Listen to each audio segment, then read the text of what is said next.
Hey guys, Patrick here.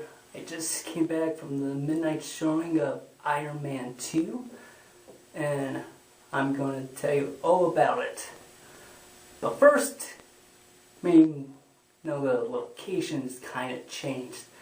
I'm in a hotel room right now. Of course, it's a bathroom. Just my luck for best lighting.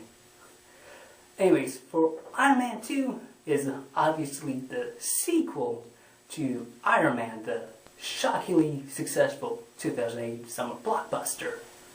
I mean, almost $100 million debut weekend, lots of accolades and praise, over $300 million in domestic grosses. People were shocked. I was. I was one of those doubters that said that Robert Downey Jr. was, not right and kind of old. He proved me wrong. But the thing that really got to me about Iron Man was that, he had remarkable acting. Even though the action scenes were unremarkable. I mean, they weren't bad or anything, but they weren't much more than an afterthought. I mean, it did its job, just to make me care. Just to make me think, oh my god, that's so awesome. Now, for Iron Man 2, obviously, things have changed. You have all the fertile ground that the first one laid out. Tony Stark's rampant alcoholism.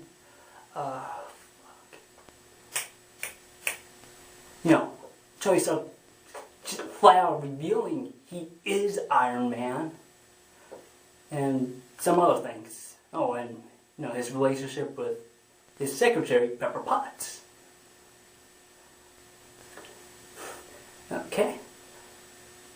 And then there's the... Oh, hang on a sec. Because it's kind of getting a bit hot in here. And no, it's not me. And never will be me. Okay, so anyways, back on track. The story of Iron Man 2 is, well, a lot of things are happening. See, first off, Iron Man is out saving the world and doing heroic stuff, which, according to Stark, gives the world, uninterrupted peace for over 6 months and counting, which is good. But there's this senator that wants to Stark to turn over the Iron Man suit to be weaponized, and Stark's like, no. And then there's Stark's business rival, Justin Hammer, who's, trying to make his own suit, and he hilariously fails. Okay, and then there's Ivan Vanko, aka Whiplash, who believes, Tony Stark's father, shamed his family for very good reason. Because his Vanko's father worked on the arc reactor with Tony Stark's father. And then Howard Stark, didn't like Vanko and his motivation, so he deported him. He deported his ass back to Soviet Russia. Awesome. And then, of course, Iron Man, beats stuff up and kills a lot of things. But this time he has a friend with, Colonel Rhodes, who obviously turns into War Machine. Hooray! So,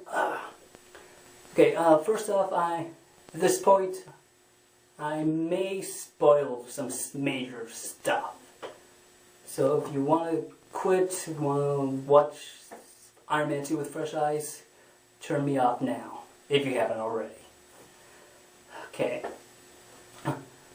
First off, first thing that really blew my mind about this is that there's actually opening credits in this. Real opening credits, cast, crew, the whole shebang.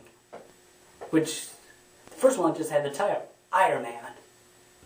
And usually franchises like to stick with the same credit sequence throughout. Very rare. And if that isn't really the case, then the first movie will have the full credits, and the other sequels will just be title only. Like Lethal Weapon had that, and Ghostbusters had that. Wait a minute. I take that back. Ghostbusters was title only as well. And the point is, that kind of threw me off. And then Gary Shandling, who plays this evil senator, doesn't get credit in the opening credits. And it's like, what? Is he not important? I mean, granted, he has a decent-sized part, and he moves the story along, but he was kind of famous once upon a time back in the early 90s. I'm sure he still has people who know his name. So, and his existence isn't a shock in the story, so why hide it? Now, my previous comments on the, fertile ground, the multitudes of possibilities it can take, the story can take, it doesn't get utilized that much. There's only one scene where, Stark is drunk, and he's shooting stuff, he's running the party, and War Machine has to stop him in armor, in the War Machine armor. But other than that, it doesn't get mentioned again. It's like, I need maybe I have a problem. That's a bit disappointing. And now, but what does the movie do instead? Remember that big ass fight in the first one with Jeff Bridges and Robert Downey Jr. in the mech suits battling it out? Yeah, we get that again. This time with Whiplash in a mech suit, and he's fighting, Iron Man and War Machine. And it's like, and the fight is way too short. It's the ending fight. It lasts, I'll be shocked if it lasts 3 minutes. Literally be shocked if it lasted that long. It was punch, beat, dominate. And then Iron Man said, hey, War Machine, I have an idea. Which is horrifically successful. But, not all bad, it's just disappointing. Because the action scenes this time are, I don't want to say remarkable, but they are a lot better. And there are instances where you went, oh my god, that's so awesome. I'm sure you've seen the commercials where Whiplash is whipping cars and they, are cuts. And they flip, and that's awesome. What's even more awesome is that he causes a multi-car pile-up. Multi-car. And there's this spectacular explosion. And he, walks away.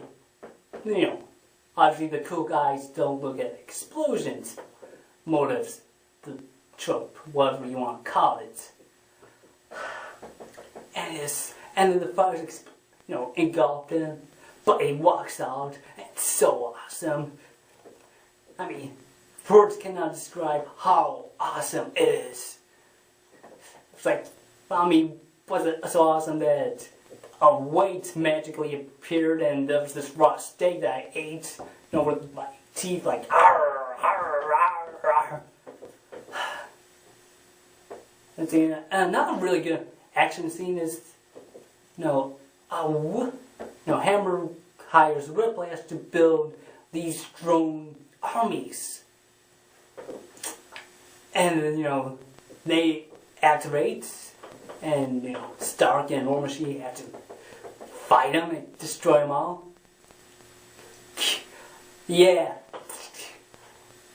And War Machine's like, Durr! And I was like, punch, punch, punch, punch, uppercut, back on the knee. Yeah, that is the scene that has this Wade magically appear in the frost steak. Arr, arr, arr.